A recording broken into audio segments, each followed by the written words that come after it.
करती हूँ, एप्लीकेशन पे वेलकम करती हूँ और साथ साथ में इस mission NEET 75 days crash course में भी आप सभी का वेलकम करती हूँ। स्टूडेंट्स, कल मेरा एक लेक्चर हो चुका था, आप मुझे जान चुके थे, बहुत टाइम से आप वेट कर रहे थे कि मीतू मैम कब आएंगी और क्लासेस जूलॉजी के पार्ट को कब स्टार्ट करेंगी, क्योंकि किरणजोत मैम बॉटनी ले रही हैं काफ़ी टाइम से और मैंने कल से ही जूलॉजी पढ़ाना स्टार्ट किया है, जिसमें हम लोगों ने कौन से चैप्टर को स्टार्ट किया था, बायोमोलिक्यूल्स चैप्टर को हम लोगों ने स्टार्ट किया था। कल बायोमोलिक्यूल्स का थ्योरी का लेक्चर नंबर 1 हो चुका था। आपको बहुत चीज़ें समझ में आई थी। कुछ बच्चों का था कि मैम आपकी स्पीड बहुत फास्ट है, किसी को था आपकी स्पीड बहुत लेस है। देखो बच्चों, ये क्रैश कोर्स है, ये क्रैश कोर्स है, तो क्रैश कोर्स में स्पीड एकदम बहुत ज़्यादा भी नहीं रख सकते और एक बहुत ज़्यादा कम भी नहीं रख सकते। अगर मैं बहुत ज़्यादा तेज पढ़ाऊंगी तो आपको समझ में नहीं आएगा, और अगर मैं बहुत ज़्यादा लेस पढ़ाऊंगी तो जो प्लानर हम लोगों ने आपको दिया है उस अकॉर्डिंग क्लासेस नहीं होंगी। थोड़ी बहुत क्लासेस एक दो ऊपर नीचे हो सकती है कि ठीक है थोड़ी एक एक्स्ट्रा क्लास दे दी आपको कि आपको जो चाहिए, क्योंकि एट द एंड आप बच्चों को समझ में आना चाहिए। अगर आपने एप्लीकेशन पे कोर्स खरीदा है तो हमारा मेन एम है कि जो भी कंटेंट मैं आपको दे रही हूं वो आपको समझ में आना चाहिए। जब आपको थ्योरी समझ में आएगी तो आप क्वेश्चंस को बहुत अच्छे से लगा पाओगे। अब कल के लेक्चर में जो डीपीपी है, जो बच्चे बार बार मुझसे पूछ रहे थे, वो डीपीपी ऑलरेडी अपलोड हो चुका है सब पीडीएफ फॉर्म में। कल हम उसका डिस्कशन करेंगे, ठीक है। तो आज हम लोग देखो, हम लोगों का कौन सा पार्ट चल रहा था कल के लेक्चर में, प्रोटीन वाला पार्ट चल रहा था। कौन सा पार्ट चल रहा था स्टूडेंट? प्रोटीन वाला पार्ट चल रहा था। तो अगर हम प्रोटीन वाला पार्ट से पहले थोड़ा सा कार्बोहाइड्रेट एंड लिपिड को रिवाइज कर लें तो क्या बुरा हो जाएगा? बिल्कुल बुरा नहीं होगा। क्यों? क्योंकि पहले का हल्का रिवीजन टच बहुत जरूरी है आगे की चीजों को रिलेट करने के लिए। फटाफट करेंगे, ऐसे बहुत ज्यादा समय नहीं लगाएंगे, ठीक है। ये हम लोगों का था। इसमें क्या था, एक सेकंड रुकिए बच्चों।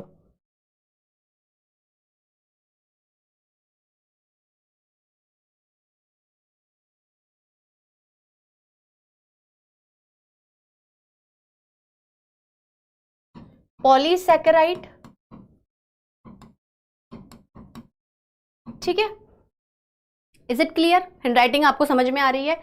कल बच्चों को था कि मैम कहीं कहीं आपका लिखा हुआ समझ में नहीं आ रहा था, हो सकता है कर्सिव में नहीं आ रहा, इसलिए मैं आपको पूरा कैपिटल में लिखा रही हूं, ठीक है। उसके बाद पॉलीसैकेराइड किससे बने हुए हैं? मोनोसैकेराइड से। पॉलीसैकेराइड किससे बने हुए हैं स्टूडेंट्स? मोनोसैकेराइड से। तो पॉलीसैकेराइड एक पॉलीमर है और उसकी छोटी छोटी मोनोमेरिक यूनिट क्या है? मोनोसैकेराइड। जब मोनोसैकेराइड जुड़ती जाएंगी, जब मोनोसैकेराइड यूनिट्स बॉन्ड बना के जुड़ती जाएंगी तो एक पॉलीसैकेराइड एक पॉलीमर क्रिएट होगा। अब जब मोनोसैकेराइड जुड़ रहे थे तो कौन सा बॉन्ड बन रहा था? Glycosidic bond. और जब ये बॉन्ड बन रहा था दो मोनोसैकेराइड के बीच में, तो क्या रिलीज ऑफ वाटर मॉलिक्यूल हो रहा था? बिल्कुल हो रहा था। रिलीज ऑफ H2O मॉलिक्यूल हो रहा था, रिलीज ऑफ H2O मॉलिक्यूल हो रहा था। इसलिए फॉर्मेशन ऑफ ग्लाइकोसिडिक बॉन्ड को आप डिहाइड्रेशन सिंथेसिस भी कह सकते हैं। Dehydration synthesis. अगर बॉन्ड बनाओगे तो H2O मॉलिक्यूल की कुर्बानी देनी पड़ेगी, ठीक है स्टूडेंट्स। अब हम लोगों ने मोनोसैकेराइड देखा, डाइसैकेराइड देखा, ओलिगोसैकेराइड देखा, पॉलीसैकेराइड देखा। तो ओवरऑल अगर रिवीजन के बेसिस पर हम लोग एग्जाम्पल लें तो glucose monosaccharide, maltose disaccharide, raffinose trisaccharide. और जैसे ही हम ट्राई पे पहुंच जाते हैं और थोड़ा सा 10, 12, 15 चेन तक चलते हैं तो हम उन्हें बार बार ओलिगोसैकेराइड कहते हैं। हम लोग क्या कहते हैं बार बार स्टूडेंट्स? ओलिगोसैकेराइड। अब जब मैंने बहुत सारी चेन्स डाल दी, जब मैंने बहुत सारी मोनोमेरिक यूनिट्स डाल दी, जब मैंने मोनोसैकेराइड की बहुत सारी यूनिट्स डाल दी और वो बहुत लंबी चेन क्रिएट हो गई तो वो पॉलीसेकेराइड था। उसके एग्जाम्पल में क्या है, स्टार्च है, ठीक है, अपना ये इन्यूलिन है, ग्लाइकोजन है, हेमीसेल्यूलोज है, ठीक है। आई मेरी बात समझ में? Is it clear? इतना हो गया था। चलिए अब लिपिड था, लिपिड को रिवाइज करेंगे तो क्या था कि स्ट्रिक्टली बायो मैक्रोमोलिक्यूल नहीं होता, ठीक है। ऐसे ओवरऑल देखें तो हम कहेंगे कि यार ये एक तो एसिड इनसॉल्युबल फ्रैक्शन में आ गया, रिटेंटेंट में आ गया, लेकिन अगर ओवरऑल देखें तो पॉलीमर भी नहीं है।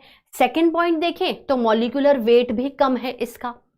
लेकिन चूंकि हमने केमिकल एनालिसिस किया था ट्राइक्लोरोएसिटिक एसिड को लेकर, केमिकल ये मैं सब कल पढ़ा चुकी हूं, हम लोगों ने एक केमिकल एनालिसिस किया था, तो उस केमिकल एनालिसिस में हमने ये कहा था कि हमने दो तरीके के पार्ट्स को निकाला, एक रिटेंटेंट एक फिल्ट्रेट। लेकिन लिपिड क्यों फंस गया?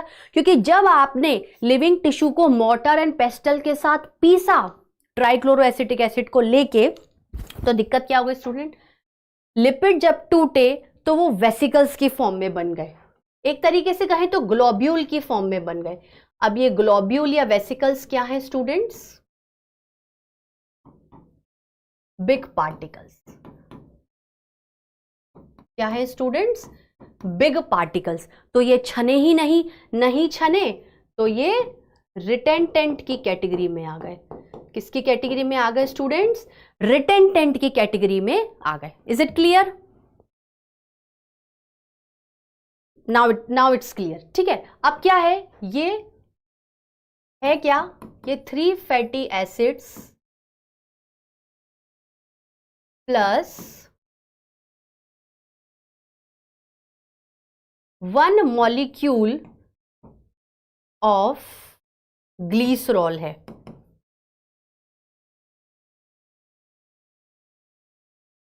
ये भी हम लोग कल देख चुके थे, ठीक है। इसके क्लासिफिकेशन में क्या था, ट्राइग्लिसराइड। मैंने कल भी कहा था स्टूडेंट्स कि कंफ्यूज मत होना, ट्राइग्लिसराइड का मतलब 3 मॉलिक्यूल ऑफ ग्लिसरॉल नहीं है, 3 fatty acid with 1 molecule of glycerol. और ये जो बॉन्ड बनाएंगे इस बॉन्ड को क्या बोलेंगे ईस्टर लिंकेज। क्या बोलेंगे? ईस्टर लिंकेज, ठीक है। उसके बाद आता है diglyceride, 2 molecule of fatty acid with 1 molecule of glycerol, monoglyceride.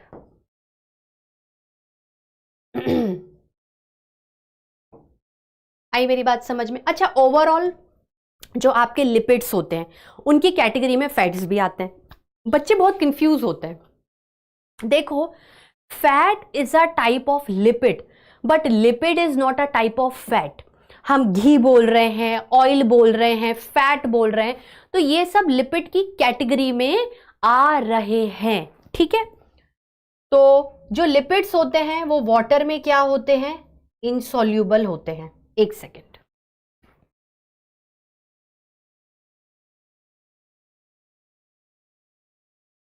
Insoluble in water, ठीक है। और हमारा जो मेजर सेल मेम्ब्रेन है उसका क्या कर रहे हैं? पार्ट बना रहे हैं, major part of cell membrane, ठीक है। ये आपका रिवाइज हो गया, डन। चलो, अब प्रोटीन में क्या देख लिया था? प्रोटीन क्या है? प्रोटीन एक हेटेरोपॉलीमर है। प्रोटीन क्या था? एक हेटेरो, ये अब मैं कंटिन्यू में पढ़ाती जा रही हूं, ठीक है। हेटेरोपॉलीमर है। हेटेरोपॉलीमर किसका है? Of amino acids. मैं अमीनो एसिड्स को अल्फा अमीनो एसिड्स भी कहूंगी क्योंकि ये सबके सब जो अमीनो एसिड के पार्ट हैं ये एक ही कार्बन पे अटैच रहते हैं। इसको आप अल्फा कार्बन भी बोलते हो, कहीं कहीं इसको कायरल वर्ड से भी इंडिकेट किया गया है, ठीक है। सब्स्टिट्यूटेड फॉर्म क्या है? Substitute of methane, substitute of methane. ठीक है, इज इट क्लियर? अब देखो ये मीथेन में कार्बन की चारों वैलेंसीज को कौन सेटिस्फाई कर रहा है स्टूडेंट्स? हाइड्रोजन। बायोमोलिक्यूल में क्या केमिस्ट्री का पार्ट बहुत आ जाता है, तो जिसने अगर ये चैप्टर पहले केमिस्ट्री में पढ़ लिया उसको तो सोने पे सुहागा, उसको तो और डबल ट्रिपल क्वार्टर डबल समझ में आएगा। ठीक है, अब क्या है अमीनो एसिड, तो मैंने कल ही बताया था अमीनो मतलब आपको अमीन ग्रुप भी डालना पड़ेगा और एसिड का मतलब है आपको कार्बोक्सिल ग्रुप भी डालना पड़ेगा। ठीक है, तो हम डाल देते हैं। एक हाइड्रोजन को ऐसे ही रहने दीजिए, ठीक है, COOH, ठीक है, NH2 और ये R वेरिएबल ग्रुप, इसको चेंज करते जाइए। तो क्या करिए स्टूडेंट्स, चेंज करते जाइए और अमीनो एसिड को लेते जाइए। ठीक है, अब हम लोगों ने कल की क्लास में और भी बहुत सारी चीजें देखी, क्लासिफिकेशन देखा हमने अमीनो एसिड्स का कि acidic amino acid, carboxyl group amino group से ज्यादा है, number of carboxyl group is greater than amino group. Basic amino acid, number of amino group is greater than carboxyl group, ठीक, carboxylic group. Then neutral amino acid, जिसमें जो carboxyl group का number है वो बिल्कुल अमीनो ग्रुप के बराबर है। तो ये भी चीजें हम लोगों ने देख ली थी, एसिडिक, बेसिक एंड न्यूट्रल। ठीक है, अब आप मुझे एक बात बताओ, प्रोटीन मॉलिक्यूल कैसे बनते हैं? प्रोटीन मॉलिक्यूल अमीनो एसिड के लिंकेज से बनते हैं। कार्बोहाइड्रेट में ग्लाइकोसिडिक बॉन्ड था, लिपिड में ईस्टर बॉन्ड था, ठीक है, ईस्टर लिंकेज था। यहां प्रोटीन में कौन सा है? Peptide bond, P for protein, P for peptide.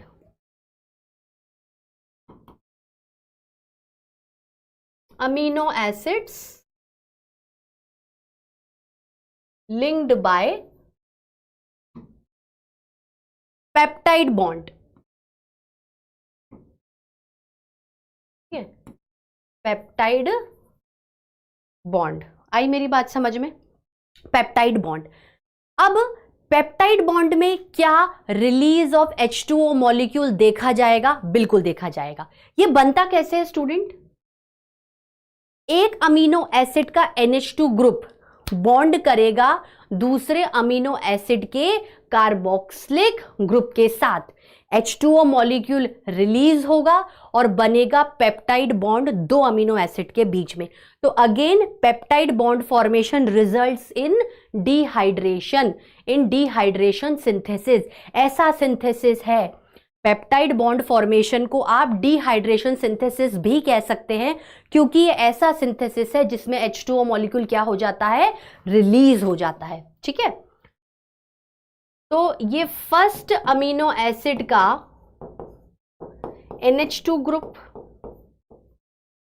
ठीक है, ऐसे कर सकते हैं ना, और ये दूसरे अमीनो एसिड का COOH ग्रुप। बिल्कुल सिंपल वे में बता रही हूं, केमिकल फॉर्मूला चाहो तो आप खुद भी लिख सकते हो। ठीक है, तो होगा क्या, ये सपोज करो ये N है, ठीक है, और ये आपका ऐसे, बिल्कुल सिंपल तरीके से समझा रही हूं मैं इसमें कोई भी केमिस्ट्री वैलेंसी नहीं ले रही हूं। ठीक है, आप ये मत कहना कि मैम ऐसे क्यों लिखा है, जस्ट एक सिंपल तरीके से समझाने की कोशिश कर रही हूं। तो ये वाला, ये क्या है? H2O molecule release,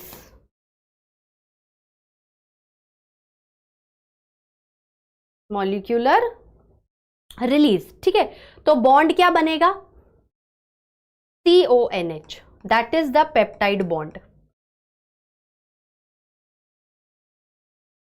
that is the peptide linkage. ठीक है, तो बहुत सारे पेप्टाइड बॉन्ड मतलब बहुत सारे अमीनो एसिड का लिंकेज, इसलिए प्रोटीन स्ट्रक्चर को हम लोग पॉलीपेप्टाइड स्ट्रक्चर भी कहते हैं। ठीक है, आई मेरी बात समझ में? तो यहां पर हम लोग कहेंगे डिहाइड्रेशन सिंथेसिस।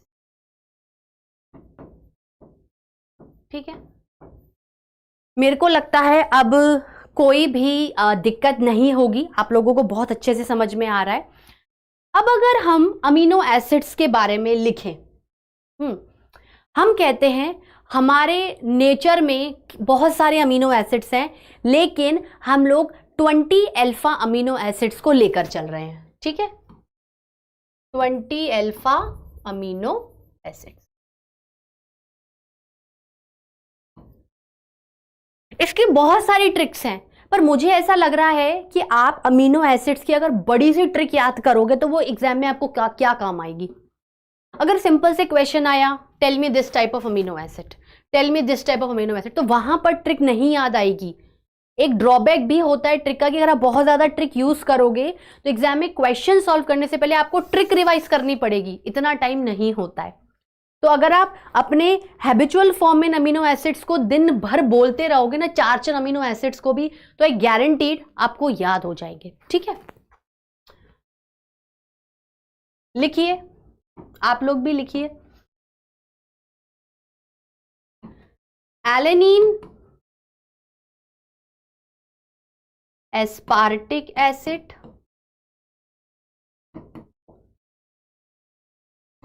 ठीक है, लिखिए इसको।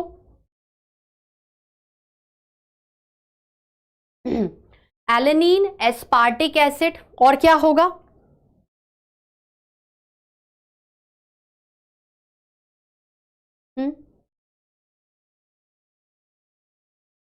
आर्जिनिन, और लास्ट वाला ए क्या होगा? देखो, एलेनिन हो गया, एस्पार्टिक एसिड हो गया, यस, एस्पैरागिन, वेरी नाइस, एस्पैरागिन। ये आप अल्फाबेट से लेके चलो, जैसे इंग्लिश में 26 अल्फाबेट से आप इन्फिनिटी सेंटेंसेस बना सकते हो, उसी तरीके से अमीनो एसिड के कॉम्बिनेशन से आप इन्फिनिटी प्रोटीन बना सकते हो, इसलिए प्रोटीन एक बायोडाइवर्सिफाइड मॉलिक्यूल कहलाता है। उसके बाद हम लोग चल रहे हैं ए बी सी डी। ठीक है, यहां पर क्या आ रहा है? बी नहीं है, सी। ठीक है, फिर जी जी।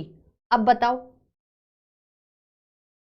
लिखो कमेंट में, इसको भी लिख लो, लिखो कमेंट में सी क्या होगा? सी क्या होगा स्टूडेंट्स? सिस्टीन। सी क्या होगा स्टूडेंट्स? सिस्टीन। जी से ग्लूटामिक एसिड।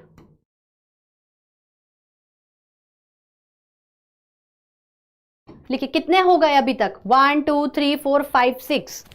और जी से glutamic acid, then glutamine,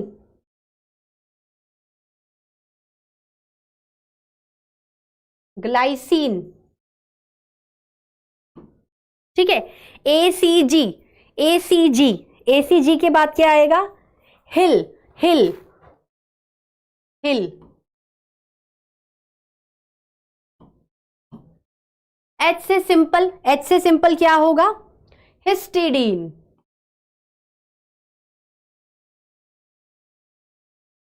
I for isoleucine, lysine. लिखिए, क्लियर नजर तो आ रहा है ना? हाँ आ रहा है यार, बिल्कुल नजर आ रहा है, क्लियर।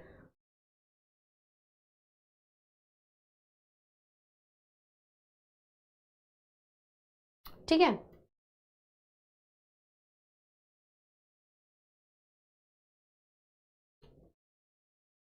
ल्यूसीन। फिर क्या होगा हिल के बाद? हिल के बाद एमपीपी। हिल के बाद क्या होगा students? MPP. Simple, M for methionine.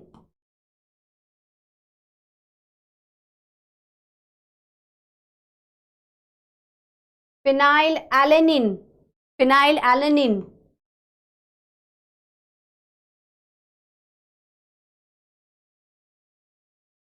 Proline. लिखिए, phenyl alanine, proline.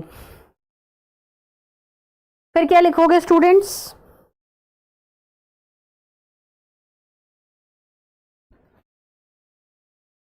S T TTV, V से सिंपल वैलीन, S से सिंपल सीरीन,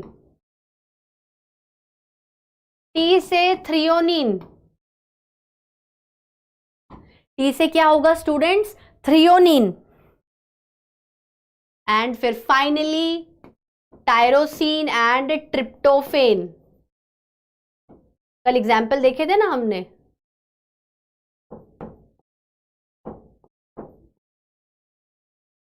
लिख लो। Alanine, aspartic acid, arginine, asparagine, cysteine, glutamic acid, glutamine, glycine, histidine, isoleucine, lysine, leucine, methionine, phenyl alanine, proline, serine, threonine, tyrosine, tryptophan, valine. अब homework है, रोज दिन भर में 2 अमीनो एसिड याद कर लो। एग्जाम से पहले तो तुम करोड़ों बार रिवाइज कर लोगे। जैसे दिन भर में एलेनिन, एस्पार्टिक एसिड, एलेनिन में सच कह रही हूं, ये तरीका बहुत अच्छा है स्टूडेंट्स। अगर इसको आपने फॉलो कर लिया ना तो आप इतनी बार रिवाइज कर लोगे, फिर बाद में बोलोगे मैम आपने से करके तो देखना। एलेनिन, एस्पार्टिक एसिड, डन हो गया। अब देखो अमीनो एसिड्स की क्या है, अगर हम एक और क्लासिफिकेशन को देखें,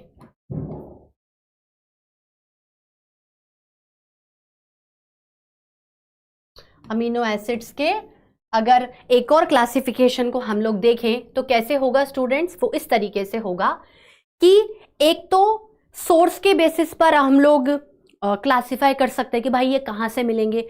दूसरी बात, हमारी बॉडी में इनकी क्या अवेलेबिलिटी है और ये कितनी अनिवार्य है हमारे शरीर के लिए। ठीक है, तो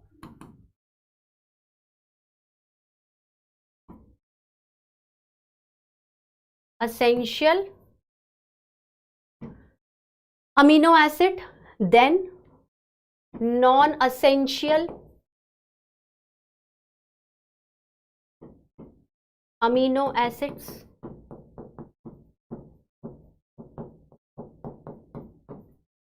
ठीक है, एंड सेमी असेंशियल।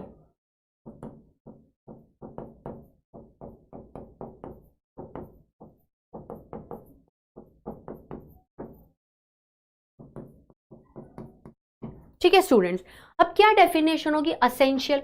असेंशियल मतलब भाई बहुत जरूरी है शरीर के लिए, लेकिन शरीर इन्हें बनाता ही नहीं है, इसलिए हमें इन्हें बाहरी डाइट से लेना पड़ेगा, बाहरी आहार से लेना पड़ेगा। ठीक है, तो असेंशियल अमीनो एसिड्स मतलब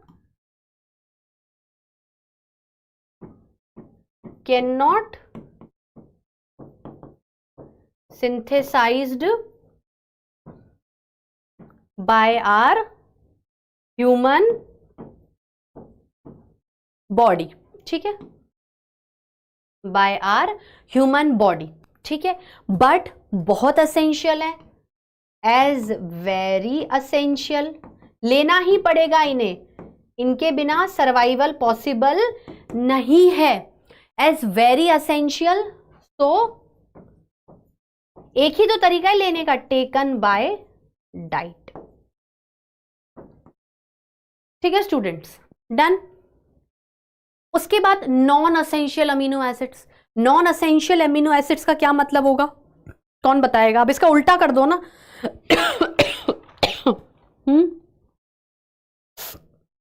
नॉन असेंशियल अमीनो एसिड्स का सिंपल मतलब क्या होगा? कैन बी सिंथेसाइज्ड, रुको इसको ठीक से लिखती हूँ, फिर आप बोलोगे कि क्या है हैंडराइटिंग में दिक्कत हो रही है, रुको।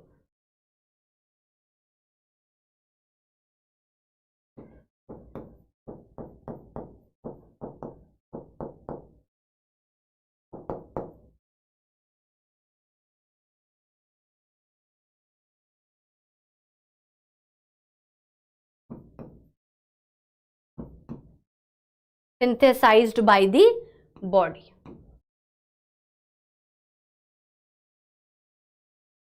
देखो सेमी असेंशियल का कॉन्सेप्ट क्या होता है?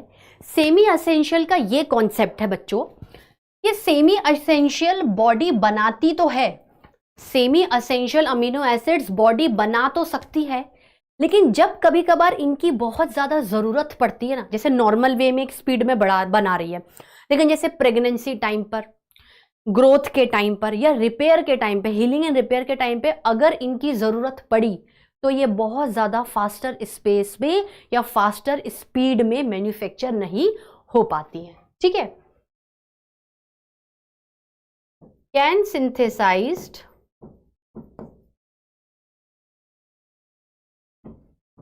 but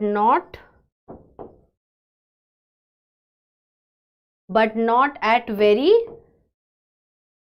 high speed। ठीक है स्टूडेंट्स, डन। इसका पीडीएफ आपको अपलोड मिल जाएगा, डोंट वरी फॉर दिस। उसके बाद क्या है, उसके बाद नेक्स्ट टॉपिक क्या देखेंगे हम लोग? पेप्टाइड बॉन्ड देख लिया, चलो अब ये स्ट्रक्चर,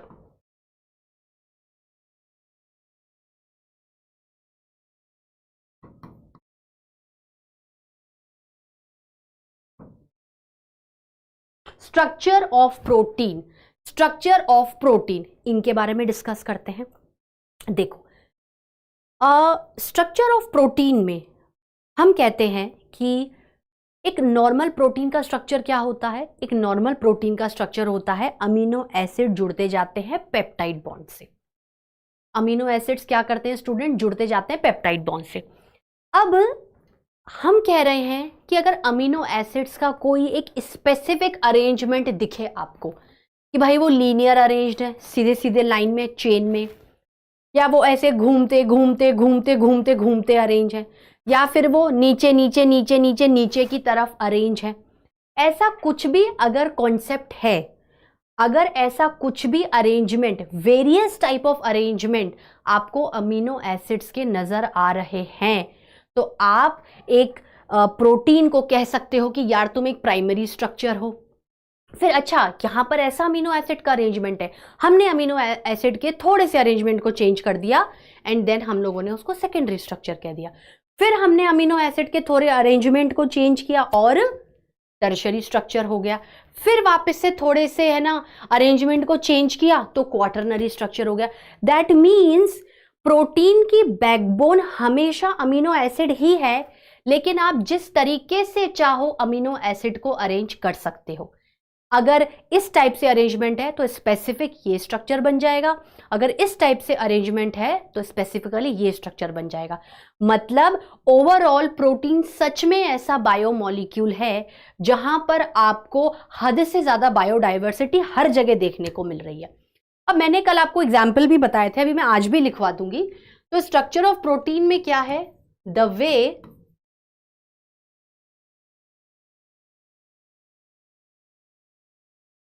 अमीनो एसिड्स अरेंज,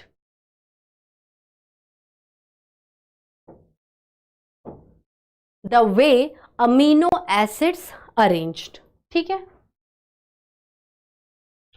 उसके बाद चलिए 4 टाइप से स्ट्रक्चर देखेंगे। मेजर 3 टाइप से होते, लिखेंगे हम लोग पर 4 टाइप्स। पहला क्या है स्टूडेंट्स?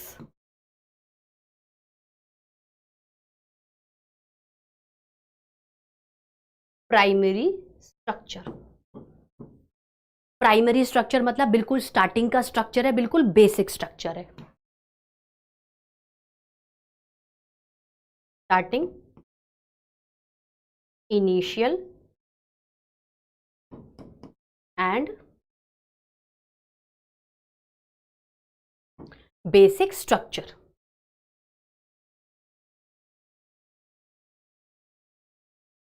ठीक है स्टूडेंट्स, बिल्कुल starting, initial and basic structure है। इसमें क्या है, आप linear chain of amino acid देखोगे। अमीनो एसिड बिल्कुल सीधी सीधी लाइन में, चेन में अरेंज है।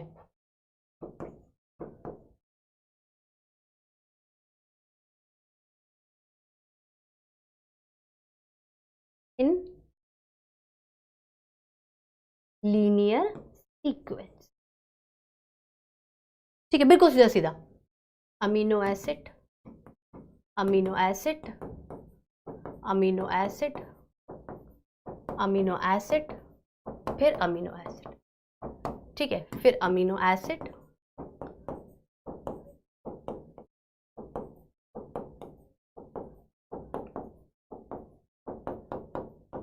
ठीक है। तो स्ट्रक्चर में बहुत ज्यादा कॉम्प्लेक्सिटी स्टूडेंट्स आपको नहीं नजर आ रही है एज सच, नो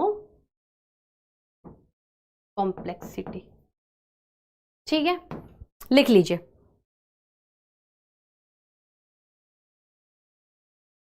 अच्छा, ये जो अमीनो एसिड जुड़े हुए हैं स्टूडेंट, ये कौन से बॉन्ड से जुड़े हुए रहते हैं? कौन से बॉन्ड से जुड़े हुए रहते हैं? अरे सिंपल से यार, पेप्टाइड बॉन्ड से कोई नया बॉन्ड थोड़ी आएगा इनके पास। पेप्टाइड बॉन्ड, एक अमीनो एसिड का NH2 ग्रुप बॉन्ड बनाएगा दूसरे अमीनो एसिड के COOH ग्रुप के साथ, ठीक है, लिखिए।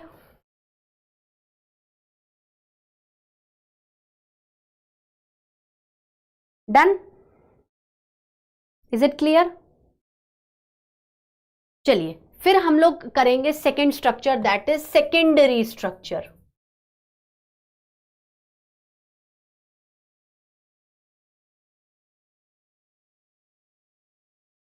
सेकेंडरी स्ट्रक्चर, सेकेंडरी स्ट्रक्चर मतलब अब प्राइमरी से वो आगे बढ़ा है, थोड़ी सी कॉम्प्लेक्सिटी आएगी, अमीनो एसिड का स्टाइल थोड़ा सा चेंज हो जाएगा और थोड़ी सी कॉम्प्लेक्सिटी भी एड ऑन हो जाएगी। तो चलिए पहले 4 पॉइंट लिख लेते हैं। सबसे पहले स्लाइट कॉम्प्लेक्स,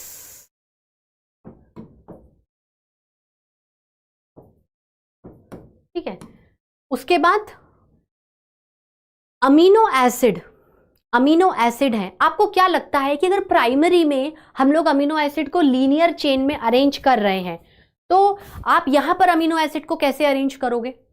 देखो, यहां पर amino acids arranged in either spiral form या फिर प्लिएटेड फॉर्म।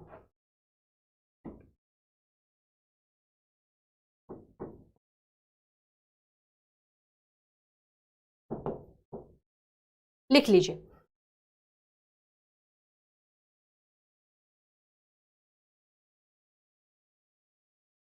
ठीक है,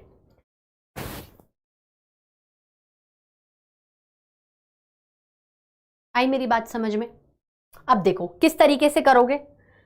स्पाइरल फॉर्म को लिखते हैं। स्पाइरल फॉर्म का मतलब होता है कॉइल फॉर्म, स्प्रिंग की फॉर्म में। ये देखो,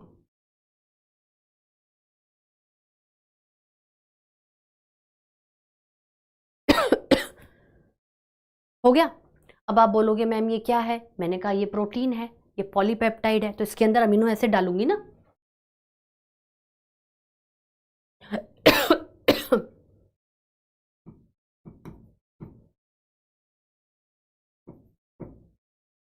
ये रे,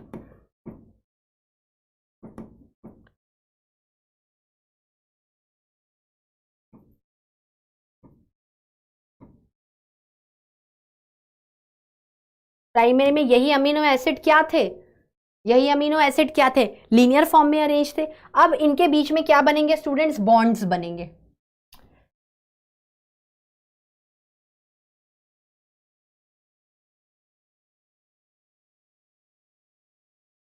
इनके बीच में क्या बनेंगे स्टूडेंट्स? बॉन्ड्स बनेंगे। कौन सा बॉन्ड बनेगा?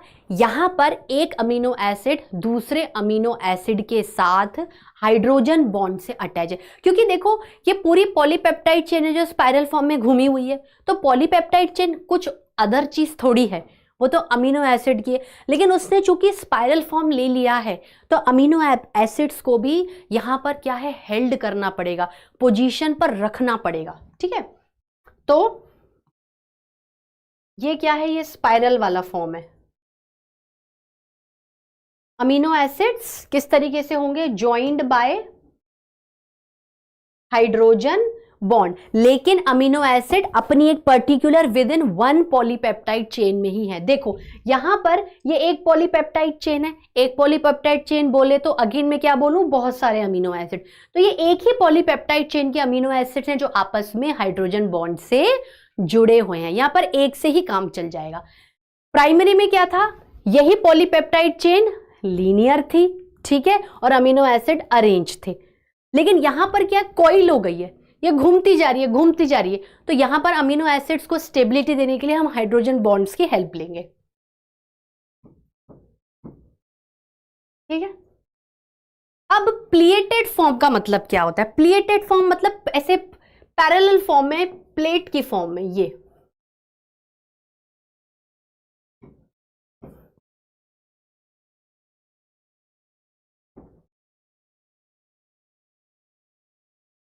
आई मेरी बात समझ में? अब अमीनो एसिड्स कहां है?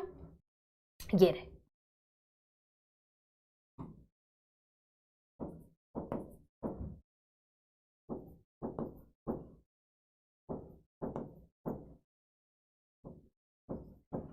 ये क्या है? ये एक पॉलीपेप्टाइड चेन है और उसके अंदर के अमीनो एसिड, लेकिन यहां पर हमारे पास दूसरी पॉलीपेप्टाइड चेन भी है, क्योंकि प्लिएटेड फॉर्म का मतलब क्या होता है कि जो अरेंजमेंट है वो पैरेलल है। जो अरेंजमेंट क्या है? पैरेलल है। ये अमीनो एसिड्स देखो, स्ट्रक्चर और कॉम्प्लेक्स होता गया,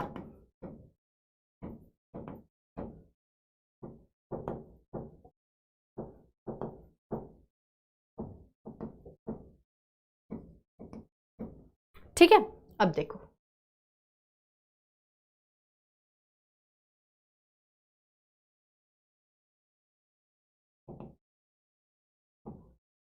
ठीक है, तो यहां पर क्या है? अमीनो एसिड्स अगेन किससे जुड़े हुए हैं? हाइड्रोजन बॉन्ड से, लेकिन यहां पर हमारे पास दो डिफरेंट पॉलीपेप्टाइड चेन्स है, ठीक है।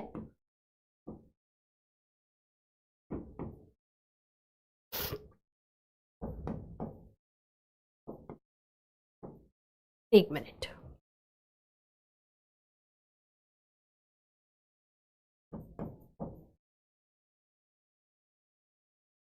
इन टू डिफरेंट पॉलीपेप्टाइड चेन्स, ठीक है स्टूडेंट्स।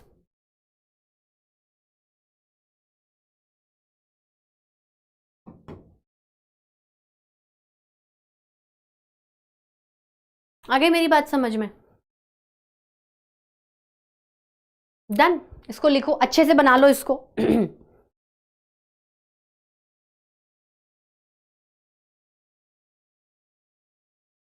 तो इसको ओवरऑल अल्फा हेलिक्स स्ट्रक्चर कहते हैं,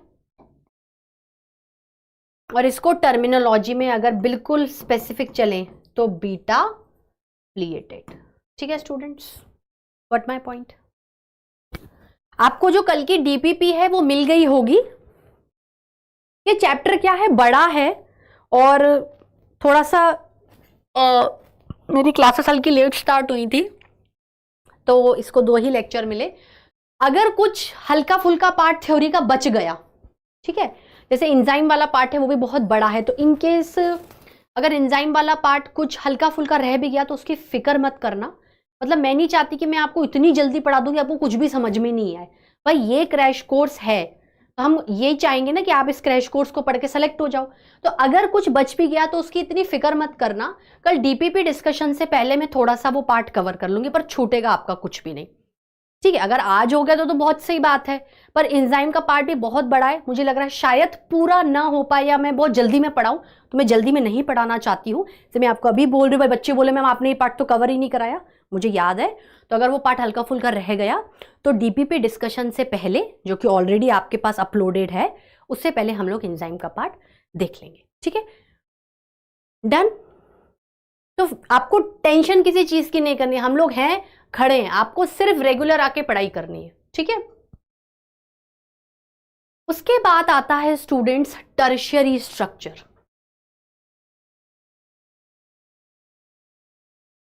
अच्छा, प्राइमरी स्ट्रक्चर को आप 1 डिग्री स्ट्रक्चर भी कह सकते हो, ठीक है। सेकेंडरी स्ट्रक्चर को आप 2 डिग्री भी कह सकते हो, और टर्शियरी को आप 3 डिग्री भी कह सकते हो। इसमें कुछ भी नहीं है स्टूडेंट। टर्शियरी जो स्ट्रक्चर है ये और ज्यादा कॉम्प्लेक्स है, मोर कॉम्प्लेक्स।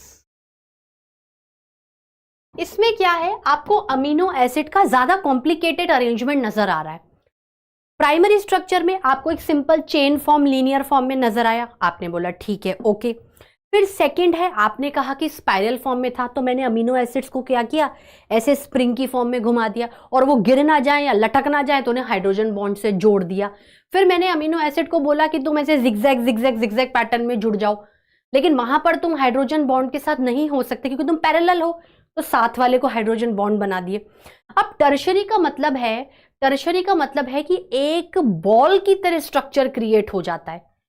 देखो होता क्या है जैसे डेफिनेटली अगर टर्शरी स्ट्रक्चर होगा तो वो सेकेंडरी से ही डिराइव होना पसंद करेगा, प्राइमरी तो बहुत ही सिंपल है, ये हो गया। फिर ये दूसरा स्ट्रक्चर आ गया, तो ये क्या करते हैं, ये आपस में ऐसे जुड़ते जाते हैं, आपस में इंटरैक्ट करते जाते हैं, ठीक है, आपस में क्या है, ये इंटरैक्ट करते जा रहे हैं। तो दूर से देखने पे ऐसा लगता है कि ऐसा गोलानुमा स्ट्रक्चर क्रिएट हो गया, ऐसा ग्लोबुलर मास की तरह स्ट्रक्चर क्रिएट हो गया, एक ऊन की बॉल की तरह स्ट्रक्चर क्रिएट हो गया। मींस जो टर्शरी स्ट्रक्चर है that structure appears like a woollen ball, क्योंकि यहां पर आपके जो अमीनो एसिड्स हैं या जो आपकी पॉलीपेप्टाइड चेन है वो ज्यादा हाईली इंटरैक्ट कर रही है, ठीक है।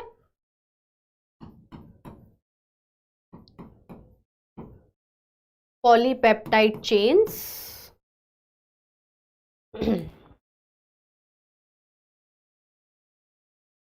polypeptide chains highly interacted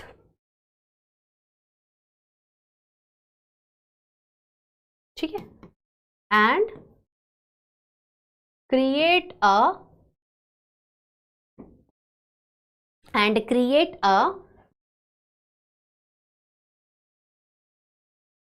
globular mass and create a globular mass just like a woolen ball।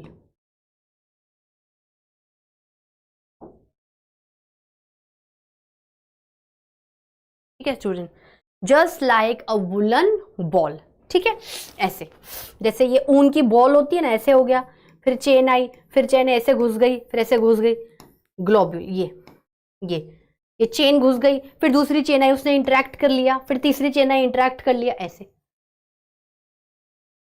गोले की तरह स्ट्रक्चर। अब देखो यहां जो अमीनो एसिड्स हैं, जो पॉलीपेप्टाइड चेन्स है, वो कितनी हाईली इंटरेक्टेड है, क्या आप इनका कोई प्रॉपर स्ट्रक्चर डिफाइन कर पा रहे हो, नहीं कर पा रहे हैं, ठीक है। अब एक आता है क्वाटरनरी, जिसको नहीं देखना है इतना।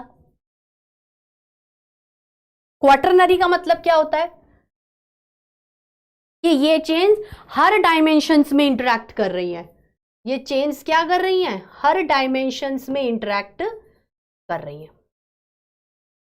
एग्जाम्पल में क्या आएगा, हीमोग्लोबिन। बस इतना सा याद रखो स्टूडेंट, क्वाटरनरी के बारे में नहीं पूछते, या पूछेंगे तो डायरेक्टली एग्जाम्पल से पूछेंगे, ठीक है।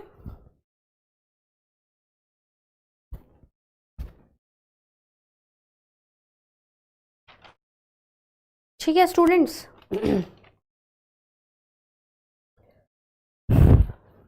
क्लियर, आ गई बात समझ में। चलो अब हम लोग एक बहुत ही इंपॉर्टेंट कॉन्सेप्ट पढ़ने वाले हैं प्रोटीन से रिलेटेड, वो है ज्विटर आयोनिक, या ज्विटर आयन लिखो, zwitter ion formation.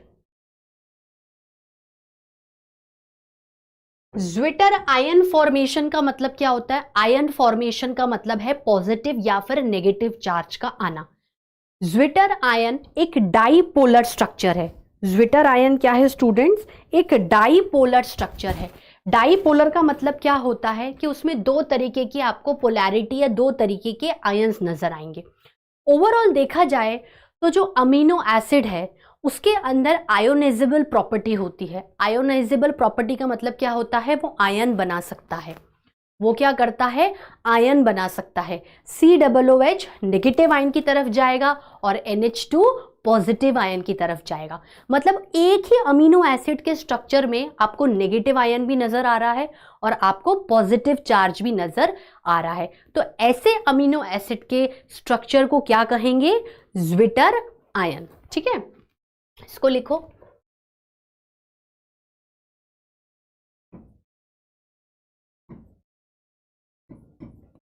Unique property of amino acid. अभी बताऊंगी जरूरत क्या है बनाने की। तो ज्विटर आयन क्या है? एक डाइपोलर स्ट्रक्चर है, ठीक है। डाइपोलर स्ट्रक्चर का मतलब क्या होता है? Can attain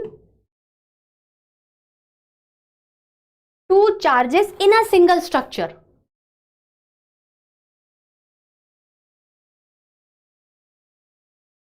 in a single structure. कहने का मतलब है कि अमीनो एसिड में जो NH2 ग्रुप है उसमें भी आयोनाइजेबल प्रॉपर्टी है, आयन बनाने की प्रॉपर्टी है, और जो COOH ग्रुप है उसमें भी आयोनाइजेबल प्रॉपर्टी है, आयन बनाने की प्रॉपर्टी है, ठीक है। तो इसको लिख लेते हैं। कैसे लिखेंगे स्टूडेंट्स? अमीनो एसिड में जो NH2 ग्रुप है, अमीनो ग्रुप, और जो COOH ग्रुप है, कार्बोक्सिलिक ग्रुप,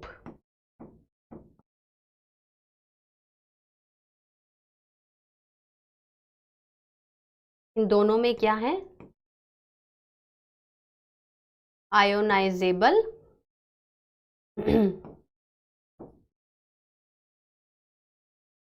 क्या है स्टूडेंट्स? आयोनाइजेबल प्रॉपर्टी है। लिख लीजिए।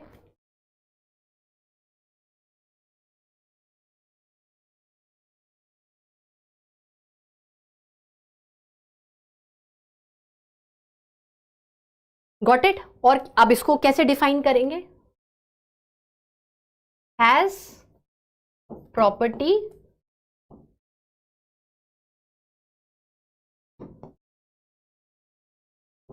To has property to achieve ions, has property to achieve ions, ठीक है। देखो, पॉजिटिव चार्ज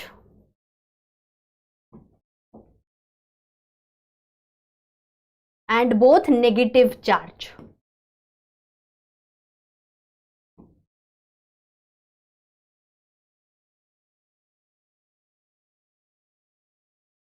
ठीक है। पॉजिटिव चार्ज भी है और नेगेटिव चार्ज भी है। लिख लो इसको।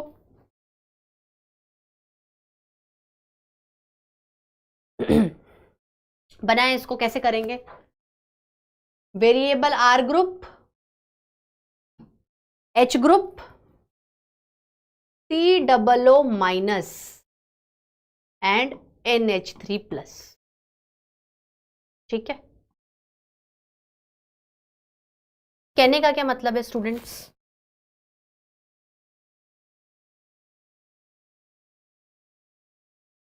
कि जो कार्बोक्सिलिक ग्रुप है वो हाइड्रोजन का दान करके नेगेटिव चार्ज चढ़ा रहा है, और जो अमीनो ग्रुप है वो एक हाइड्रोजन को लेकर पॉजिटिव चार्ज कर रहा है। मतलब इसका ये पार्ट भी आयोनाइजेबल है, कंटेनिंग चार्ज, और ये वाला पार्ट भी आयोनाइजेबल है, कंटेनिंग चार्ज।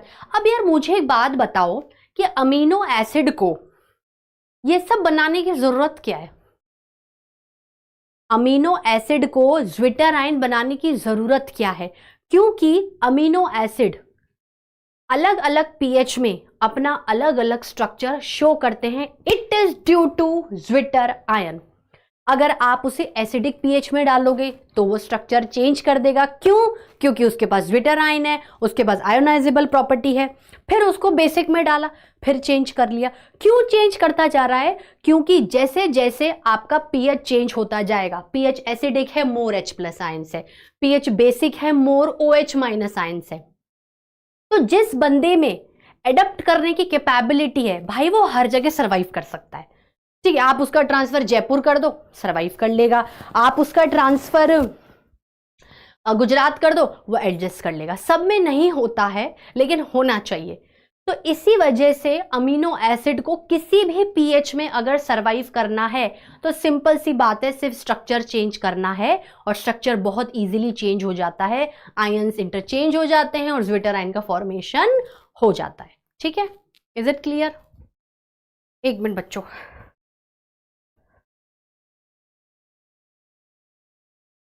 मुझे लग रही है गर्मी। ठीक है, लिखो आप इसको, 1 second.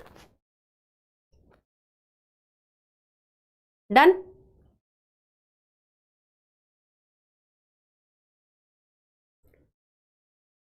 Is it clear to everyone? चलिए अब हम क्या कर रहे हैं? determine the structure of amino acids in various pH। ठीक है, अगर एसिडिक pH है, एसिडिक pH का मतलब क्या है स्टूडेंट्स? वैल्यू लेस देन 7 है तो मोर H प्लस आयंस है। ठीक है, और अगर बेसिक pH है,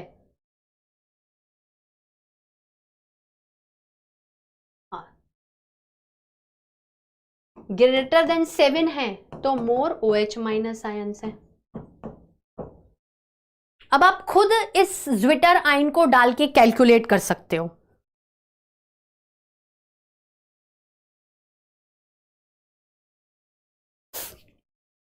अगर ज्यादा H प्लस आयंस है तो किसके पास जाएगा? COO माइनस के। ठीक है, और ज्यादा OH है तो H प्लस। अब तुम कुछ भी कर लो, किसी भी pH में डाल दो, अमीनो एसिड ज्विटर आयन की हेल्प से स्ट्रक्चर चेंज करेगा और सरवाइव कर लेगा। सिर्फ स्ट्रक्चर ही चेंज करना है, क्योंकि उसकी जो NH2 है और जो COOH है, जो उसके कोर कह सकते हैं ना कि एक वो एंड प्रॉपर्टीज हैं, एंड वाले जो पॉइंट्स हैं, जो उसकी एक स्ट्रेंथ है, उसकी वजह से वो कुछ भी कर सकता है। तो आपकी क्या स्ट्रेंथ है स्टूडेंट्स? आप लोगों की क्या स्ट्रेंथ है? आप लोगों की स्ट्रेंथ है सिर्फ मेहनत करनी है, कॉन्फिडेंट रहना है और कंसिस्टेंसी करनी है, रोज आना है जाके। ऐसा नहीं कि मैंने पढ़ा है तो आपको नहीं पढ़ना, आपको ही पढ़ना पड़ेगा, आपको मल्टीपल टाइम्स इस चीज को रिवाइज करना पड़ेगा, तब जाकर क्वेश्चन लगेंगे, और जब क्वेश्चन लगेंगे तो नीट में भी क्वेश्चन लग जाएंगे। ठीक है, तो आपकी दो बैकबोन से कॉन्फिडेंस एंड कंसिस्टेंसी। ठीक है,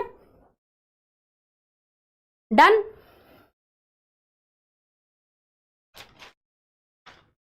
अब क्या है?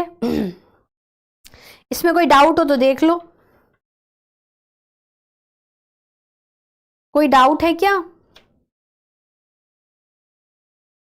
ठीक है, अब कौन सा पार्ट आता है स्टूडेंट्स? न्यूक्लिक एसिड का। न्यूक्लिक एसिड अगेन एसिड है, एसिड का मतलब है कि COOH ग्रुप है, आपका एसिडिक प्रॉपर्टी है। और यहां पर न्यूक्लिक का मतलब क्या है? Nucleic is somewhat related to nucleus, क्योंकि यहां पर आपको डील करना है डीएनए के साथ। डीएनए कहां होता है? न्यूक्लियस के अंदर। ठीक है, बहुत से लोग कह रहे भाई न्यूक्लिक मीन्स न्यूक्लियन, न्यूक्लियस। तो ऐसा स्ट्रक्चर जो आपके सेल के अंदर के न्यूक्लियस में पाया जाता है। ठीक है, अब हम इसके बारे में लिखते हैं। न्यूक्लिक एसिड क्या होता है?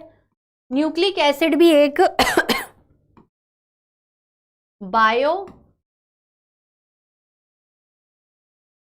मैक्रोमोलिक्यूल है। न्यूक्लिक एसिड क्या है? बायो मैक्रोमोलिक्यूल है। ठीक है, उसके बाद क्या है ये? डेफिनेटली पॉलीमर है।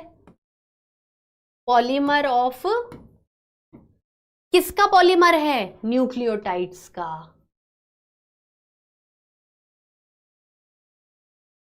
Polysaccharide, monosaccharide, glycosidic bond. Lipid, fatty acid, glycerol, ester bond. Protein, amino acid, peptide bond. यहां पर फॉस्फोडाई ester bond.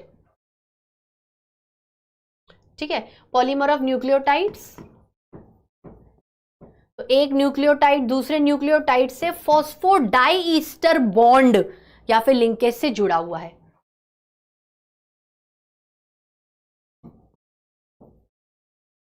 With another by phosphodiester linkage.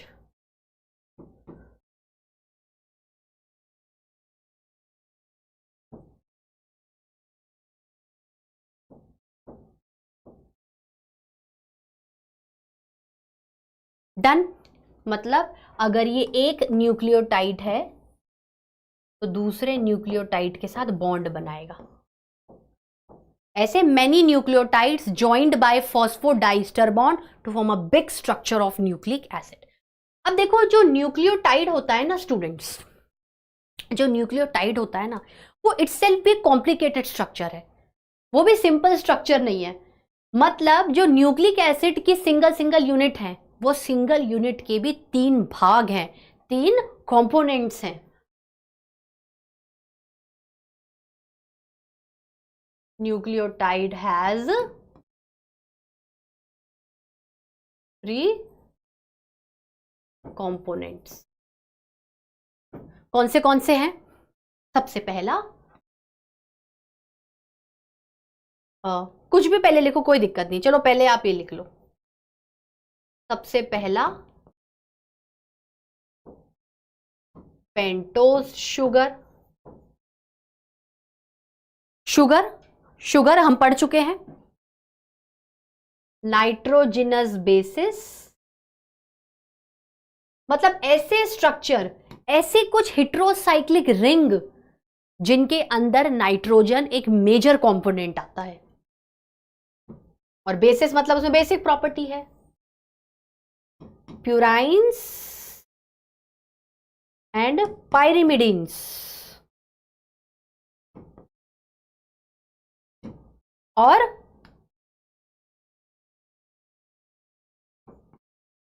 Phosphate group जो कि PO4 माइनस की फॉर्म में होता है।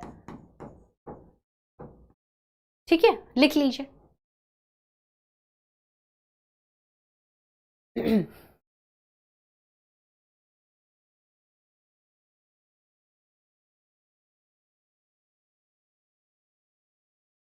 अब देखो स्टूडेंट्स, ये जो पेंटोज का मतलब क्या होता है? 5 कार्बन कंटेनिंग शुगर। ये बात तो क्लियर है।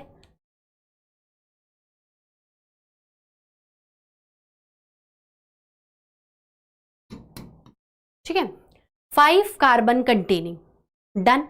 अब क्या है, ये भी क्या है, 2 तरीके की है, ribose sugar and deoxyribose sugar.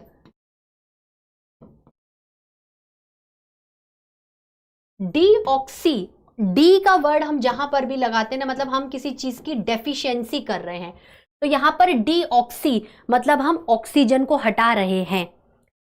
ठीक है, मतलब अगर राइबोज शुगर के सेकंड कार्बन पर ऑक्सीजन है तो डीऑक्सीराइबोज शुगर के सेकंड कार्बन पर ऑक्सीजन नहीं होगा, बस यही डिफरेंस है। ठीक है, अरे ये क्या हो गया, ये मिट कैसे गया? पसंद नहीं आया क्या इसको? भाई आप इसमें से किसी चीज की कमी कर रहे हो तो इससे ये डिराइव हो रहा है। ठीक है, ऑक्सीजन मतलब OH की फॉर्म में होता है ये, oxygen at second carbon. Is it clear students?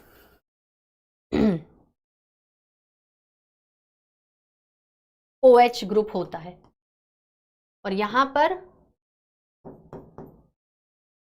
Oxygen not at second carbon, oxygen not at second carbon, simple H। ठीक है,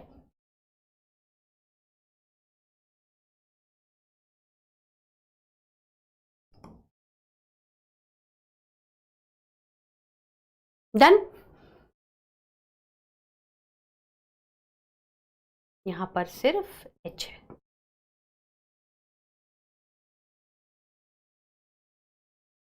एक दो तीन चार और यहां पर ये जुड़ा हुआ रहता है CH। इस तरीके से 5 कार्बन है।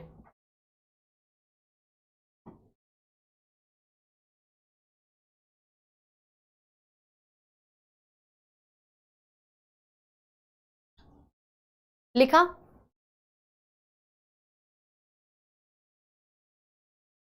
लिख लिया इसको? अब क्या पढ़ेंगे? Nitrogenous basis. देखो इसका जो डीप में है ना, अब आप बोलोगे मैम DNA और ये सब, इसके डीप आपका देखा जाए तो इसको यहां पर इन्वॉल्व करने की जरूरत ही नहीं है, हम चाहे तो उसको स्किप कर सकते थे, लेकिन अगर आपका डबल बार रिवाइज हो रहा है तो उसमें भी कोई बुरी बात नहीं है। प्यूरिन्स सिर्फ मोटा मोटा ऊपर ऊपर का बता रही हूं नॉलेज के लिए, इसके डीप में हमें यहां देखने की जरूरत नहीं है स्टूडेंट्स, ठीक है। और हम लोग एग्जाम पॉइंट ऑफ व्यू से भी उतना ही देख रहे हैं जितना आपसे पूछा जाएगा, ठीक है। अब देखो प्यूराइंस के अंदर दो प्यूराइंस आते हैं, adenine and guanine. Adenine and guanine मतलब आगे चल के जो डीएनए आरएनए वो इन सब से बनने वाला है। इसमें क्या आएगा, इसमें क्या तीन चीजें आएंगे students, cytosine, thymine and uracil. अब देखो डीएनए में क्या है, हम कह रहे हैं कि हमारे पास नाइट्रोजनस बेसिस है, तो डीएनए में क्या होता है, एडिनाइन होता है, ग्वानिन होता है, साइटोसिन होता है, थाइमीन होता है, लेकिन यूरासिल नहीं होता। यूरासिल किस में होता है, आरएनए। थाइमीन को क्या कर देगा, रिप्लेस कर देगा। आ गई मेरी बात समझ में। अब जो एडिनाइन है वो थाइमीन के साथ बनाता है डबल बॉन्ड, और जो ग्वानिन है वो साइटोसिन के बाद साथ बनाता है ट्रिपल बॉन्ड, ATGC। ये इस तरीके से रिदम में आप याद कर सकते, ATGC ATGC, ठीक है, डन।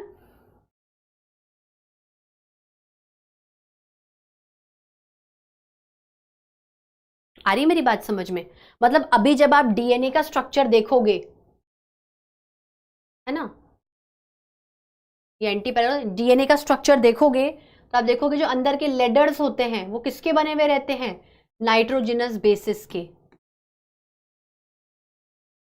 तो ये जुड़ेंगे कैसे आपस में, ये इन्हीं चीजों से जुड़ेंगे कि एडिनाइन आपके थाइमीन के साथ ही कॉम्प्लिकेट करेगा, बॉन्ड बनाएगा, और जो ग्वानिन है वो सिर्फ साइटोसिन के साथ ही जुड़कर बॉन्ड बनाएगा, ठीक है, ATGC।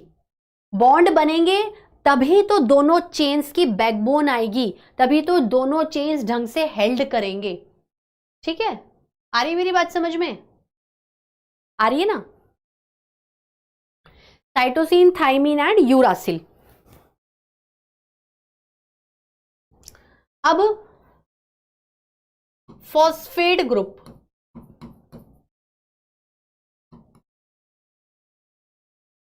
फॉस्फेट ग्रुप हमेशा पेंटोज शुगर के 5वें कार्बन पर अटैच रहता है।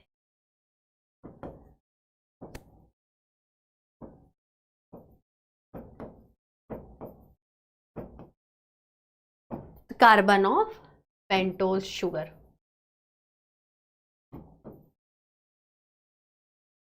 ठीक है, carbon of pentose sugar. Got my point. मतलब ले देके हम ये कह सकते हैं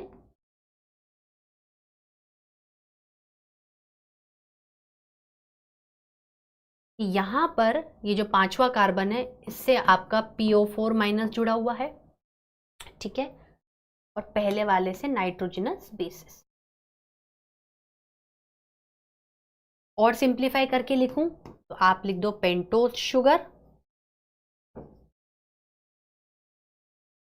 इधर नाइट्रोजनस बेसिस प्यूरिन्स पाइरिमिडीन्स, दोनों का होना जरूरी है क्योंकि एक प्यूरिन दूसरे पिरिमिडीन के साथ बॉन्ड बना रहा है। एंड ये आपका phosphorus group,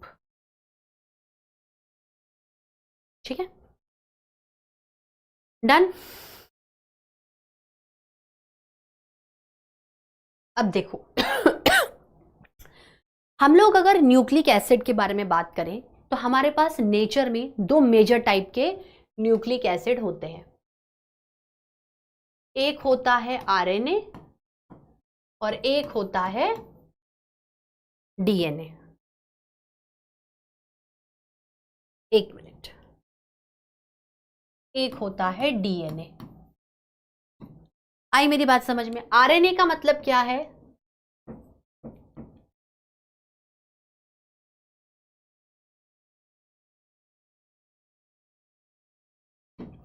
ribonucleic acid. DNA का मतलब क्या है?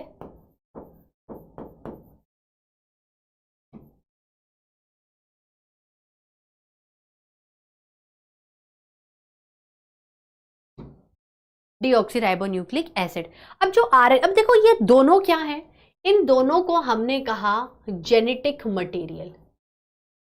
इन दोनों को हमने क्या कहा? Genetic material. हमने क्या बोला इनको? Genetic material. मतलब ऐसे मटेरियल जिनके अंदर जीन्स हैं। जीन्स किससे रिलेटेड हो जाएंगे? वो आपके न्यूक्लियस से रिलेटेड हो जाएंगे, क्रोमोसोम से रिलेटेड हो जाएंगे। देखो इस तरीके से होता है ना। ये जो क्रोमेटिन होता है न्यूक्लियस के अंदर, न्यूक्लिक एसिड जिससे नाम हमने लिया है, तो कहीं ना कहीं क्रोमेटिन मटेरियल होते हैं ऐसे धागे नुमा। वो क्या करते हैं? कंडेंस हो जाते हैं और बना लेते हैं क्रोमोसोम।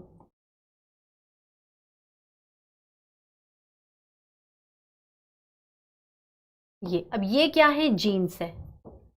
और एक क्रोमोसोम्स पे बहुत सारे और बहुत तरीके के जीन्स होते हैं, इसलिए तो कोडिंग होती है स्टूडेंट्स। ठीक है, लिखिए, लिख लीजिए इसको।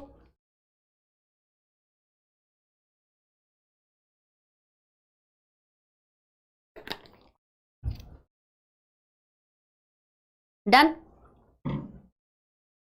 चलो, अच्छा, ये जो आरएनए होता है ये मेजर किन ऑर्गेनिजम्स का जेनेटिक मटेरियल होता है? वायरसेस में तो होगा ही होगा, हमारे कहीं कहीं प्रोसीजर्स में काम आ जाता है।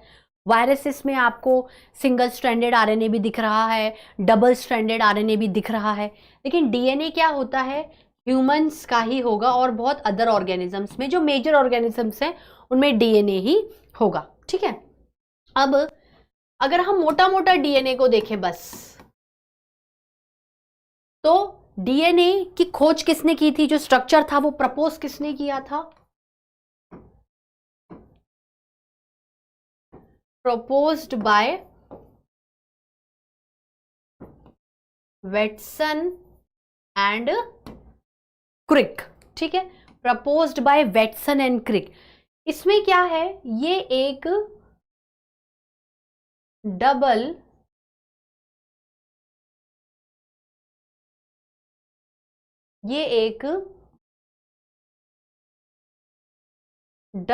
हेलिकल स्ट्रक्चर है। ये एक डबल हेलिकल स्ट्रक्चर है। डबल हेलिकल का मतलब क्या होता है? कि इसके पास दो चेन्स हैं जो ऐसे हेलिक्स की तरह घूमती जा रही हैं और आपस में एक दूसरे को क्या कर देंगे? काट देंगे। किस फैशन में? एंटी पैरेलल फैशन में। कैसे होगा? देखो, ये एक चेन आई, ये क्या है? डीएनए की एक चेन आ गई। उसके बाद अब ये एंटी पैरेलल चल रही है। अगर एक ऐसे जाएगी तो एक इसको काट के ऊपर जाएगी। यहां पर पैरेलल का कॉन्सेप्ट नहीं है, एंटी पैरेलल है।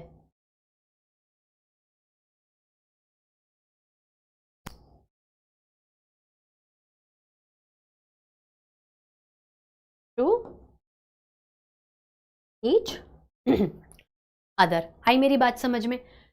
अब ये जो आपका हेलिक्स स्ट्रक्चर है, ये एक हेलिक और दूसरा हेलिक्स, इसलिए डबल हेलिकल बोला। तो जो ये एक हेलिकल है, मतलब आप मुझे सिर्फ इतना बताओ कि ये चीज किसकी बनी हुई है? ये चीज बनी है शुगर और उसके साथ जुड़ा हुआ फॉस्फेट ग्रुप, पेंटोज शुगर।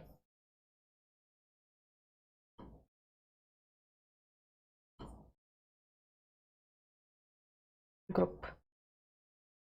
ठीक है, अब थोड़ी और बड़ी बना लो। आई मेरी बात समझ में? अब अगर आप इसको एक सेक्शन को काट दोगे, ठीक है, तो आप कर सकते हो जैसे ये ऐसा है ना। यहां पर क्या है आपका? ये यहां पर आपने PO4 माइनस कर दिया। ठीक है। अब आप बोलोगे मैम नाइट्रोजनस बेसिस कहाँ है, तो वो लेडर बना रहे हैं, जो सीडी है ना, दो हेलिकल जो पकड़ने के लिए क्या बोलते हैं सिरे हैं, वो किससे जुड़े हुए रहेंगे, nitrogenous bases. Purines bond with pyrimidines. ठीक है, ये देखो, आप चाहो तो इनको अलग अलग कलर से भी बना सकते हो समझने के लिए। भाई जैसे ये यहां से प्यूरिन आया तो पिरिमिडिन आ गया, यहां पर अलग बना लेते हैं।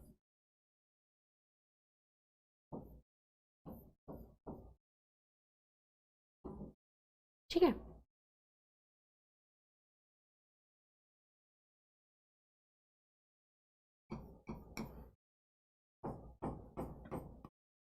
आई मेरी बात समझ में? तो ये क्या है, नाइट्रोजनस बेसिस।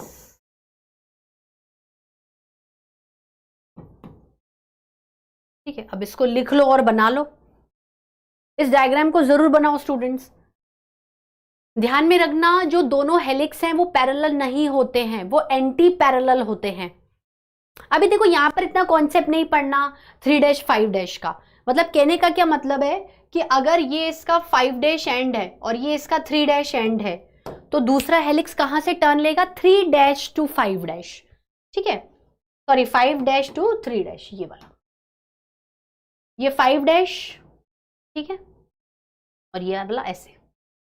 आई मेरी बात समझ में? ये वाला यहां पर देखने की जरूरत नहीं है, ये वाला पार्ट इतना यहां पर देखने की जरूरत नहीं है। ठीक है, गॉट माय पॉइंट? अब देखो स्टूडेंट्स, अब हम लोग पढ़ते हैं मिनरल्स के बारे में। मिनरल्स के बारे में स्टूडेंट्स, ये वाला जो पार्ट है ये आपका अब इनऑर्गेनिक वाला पार्ट आ गया है। कार्बोहाइड्रेट ऑर्गेनिक, CHO एक साथ है। लिपिड ऑर्गेनिक, CHO एक साथ है। प्रोटीन ऑर्गेनिक कंपाउंड, CHO एक साथ है। न्यूक्लिक एसिड ऑर्गेनिक, CHO एक साथ है। अब मिनरल क्या है स्टूडेंट्स? मिनरल एक, यहां लिख देती हूं,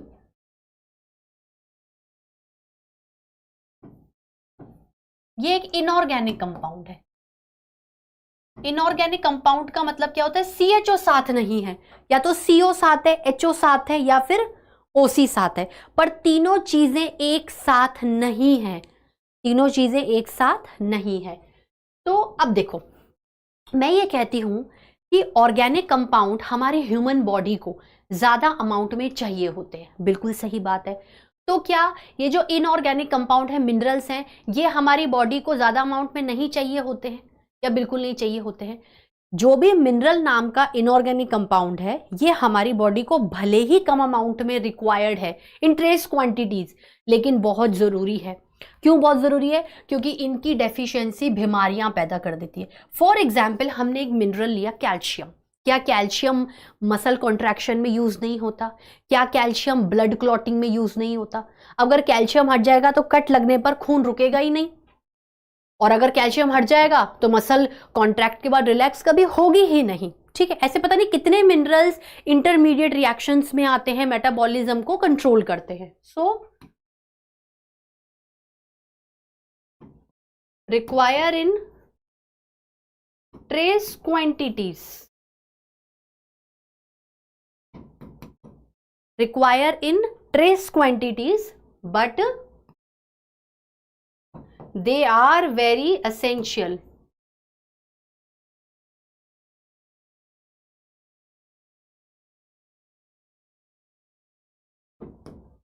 They are very essential. ठीक है, deficiency of minerals causes diseases. ठीक है, जैसे कैल्शियम है, ये ब्लड क्लॉटिंग में आ रहा है। आयरन आपका हीम बनाने में काम आ रहा है।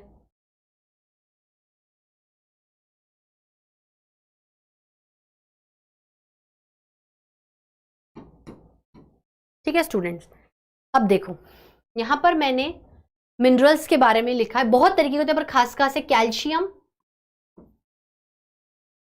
ठीक है, देन फॉस्फोरस,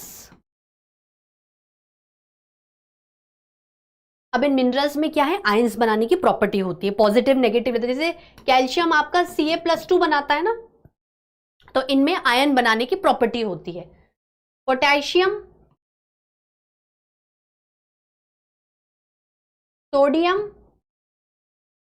Na+, है ना, जो आपका सोडियम पोटेशियम पंप है, ये कितना जरूरी है हमारी खुद की ह्यूमन बॉडी के लिए। आयोडीन, आयोडीन चाहिए ना हमारे थायराइड ग्लैंड को प्रॉपर वर्क कराने के लिए। मैग्नीशियम, ठीक है, is it clear, got my point? अच्छा, ये मिनरल्स हमें कहां से मिलेंगे भाई? मिनरल्स तो हमें कम क्वांटिटी में चाहिए, ट्रेस क्वांटिटीज में चाहिए, तो कहां से मिलने चाहिए? देखो मिनरल्स, अब हम तो ऐसे थोड़ी बाहर जाएंगे और मिट्टी खा लेंगे मुंह में, मिट्टी में भी है, लेकिन ऐसे थोड़ी होता। जो भी खाना बनेगा मिट्टी से, अब वो आप डायरेक्ट प्लांट सोर्स से खाओ या एनिमल सोर्स से खाओ, उससे आपको मिनरल मिल जाएंगे, ठीक है।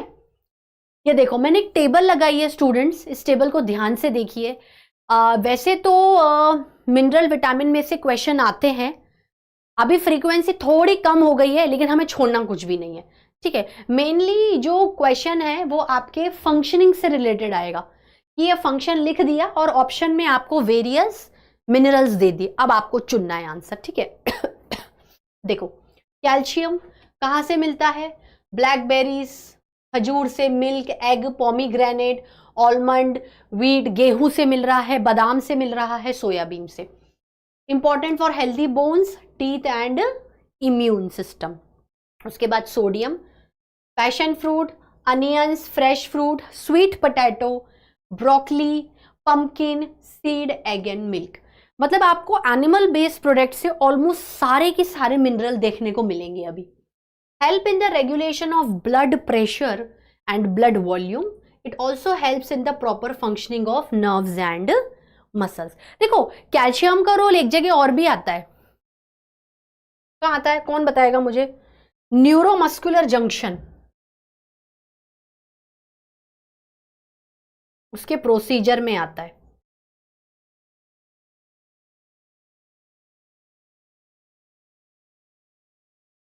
आता है ना स्टूडेंट्स, याद करो। उसके बाद आयोडीन, सी फूड, आयोडाइज, जो नमक आप खाते हो, milk food that are grown in iodine rich places, promote healthy hair, nails, skin and teeth, also controls body weight and growth, ठीक है। जैसे जब लेडीज प्रेग्नेंट होती हैं तो उनका क्या है, थायराइड टेस्ट करते हैं, because it is related to the consumption of salt और iodine they are taking in that pregnancy days, ठीक है। Phosphorus, passion fruit, pomegranate, dates, beef, tuna. Tuna क्या है? फिश का नाम है, ट्यूना फिश, ठीक है। Oats. Phosphorus along with calcium is necessary for the formations of bones and teeth, ठीक है। इसको एक बार देख लीजिए स्टूडेंट्स।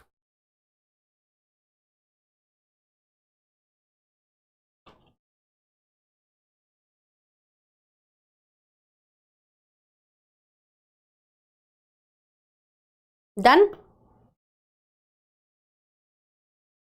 अब देखो functions of minerals in food, क्या कह रहे हैं हम कि भाई ये हम प्रॉपर फंक्शन से, हमने क्या किया इस पहले वाली टेबल में, एक तो हमने ये देख लिया ये सोर्सेस हैं और ये हमारे पास फंक्शन है, तो जो चीजें छूट गई हैं उन्हें भी देख लेते हैं।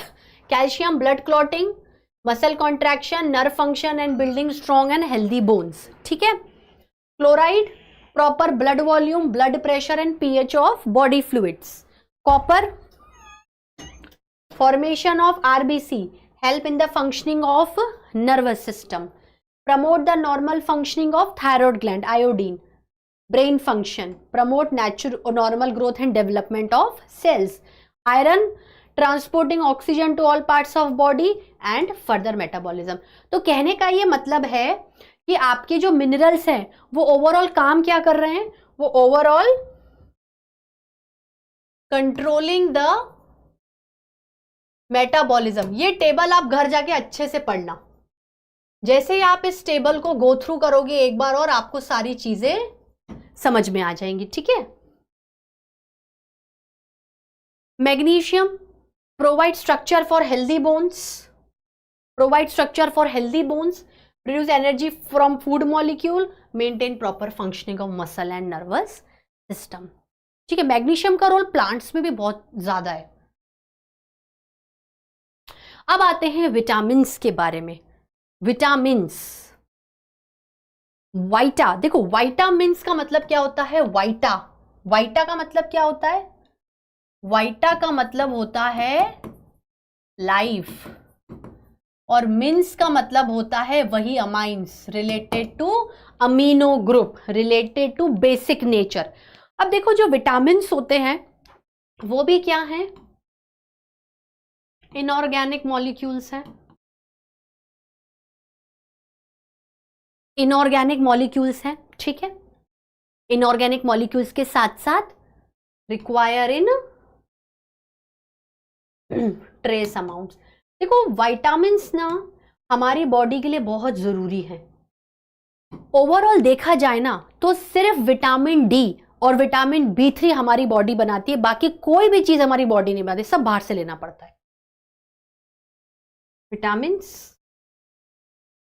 टेकन फ्रॉम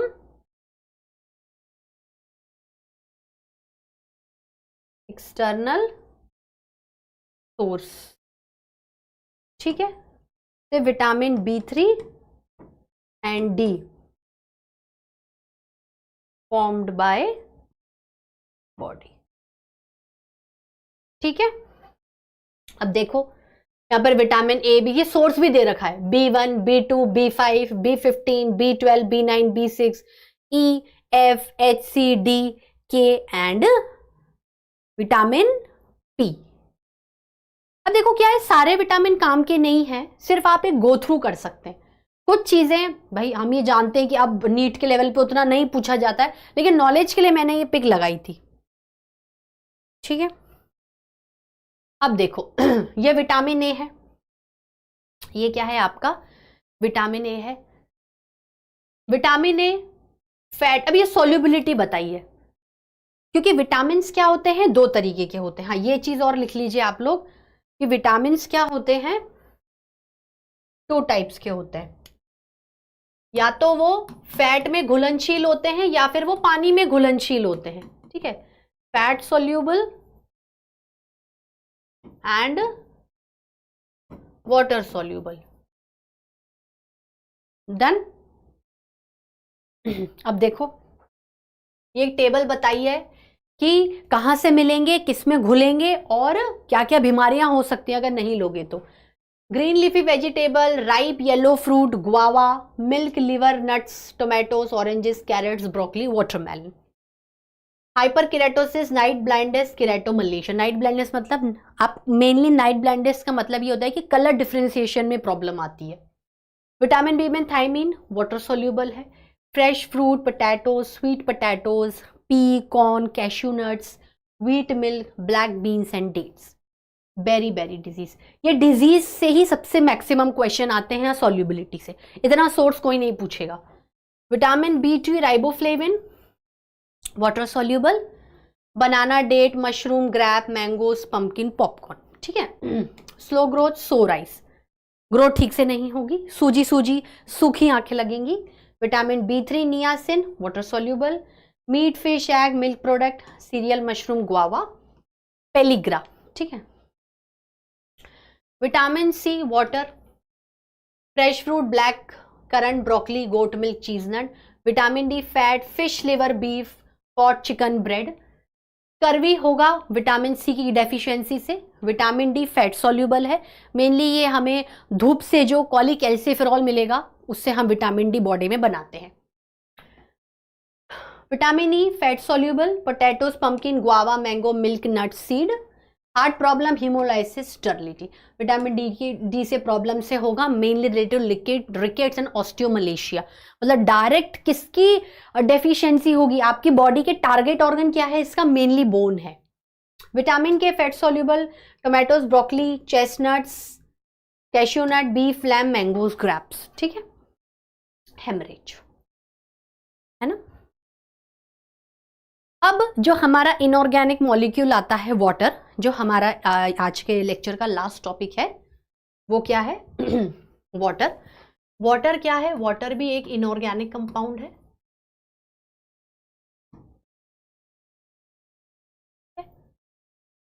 एंजाइम इस वाले सेशन में नहीं हो पाएंगे स्टूडेंट, कल डीपीपी से पहले एंजाइम का पार्ट ढंग से करा दूंगी, फिर डीपीपी डिस्कस कर लेंगे, ठीक है। इसमें क्या होगा आपका H2O, got my point. H2O molecule है, 2 हाइड्रोजन एटम है, एक ऑक्सीजन एटम है और पूरा एक मॉलिक्यूल बन रहा है। एटम के कॉम्बिनेशन से मॉलिक्यूल बनता है। क्या होता है भाई, हमारी बॉडी में आप अगर देखोगे अर्थ पे तो मैक्सिमम है 71%, उससे भी ज्यादा आपका अर्थ पानी से घिरा हुआ है, लेकिन हमारे पास 70 to 75 या 78% वाटर है। बाकी हमने प्रोटीन को दिया, न्यूक्लिक एसिड को दिया, कार्ब्स को दिया, आयंस को दिया, मिनरल्स को दिया, ठीक है। ये क्या है? ये बहुत जरूरी चीज है पानी। पानी क्या है? एक तरीके से डाइजेशन में बहुत हेल्प करता है। ये हाइड्रोलाइटिक एक तरीके से एंजाइम की तरह हेल्प करता है कि जो भी एंजाइम है वो वाटर की प्रेजेंस में फटाफट बॉन्ड्स को तोड़ेंगे, कहीं ना कहीं हाइड्रोलाइटिक एंजाइम, ठीक है। तो इसमें इतना ही, क्योंकि आपको रिजर्वियर पता है कि रिवर्स में है, पॉन्ड्स में है, लेक्स में, एस्चुरीज में, और पानी के तो अनगिनत यूज है। पानी तो आप डेली में सबको ही पता है क्या क्या यूज करते हैं।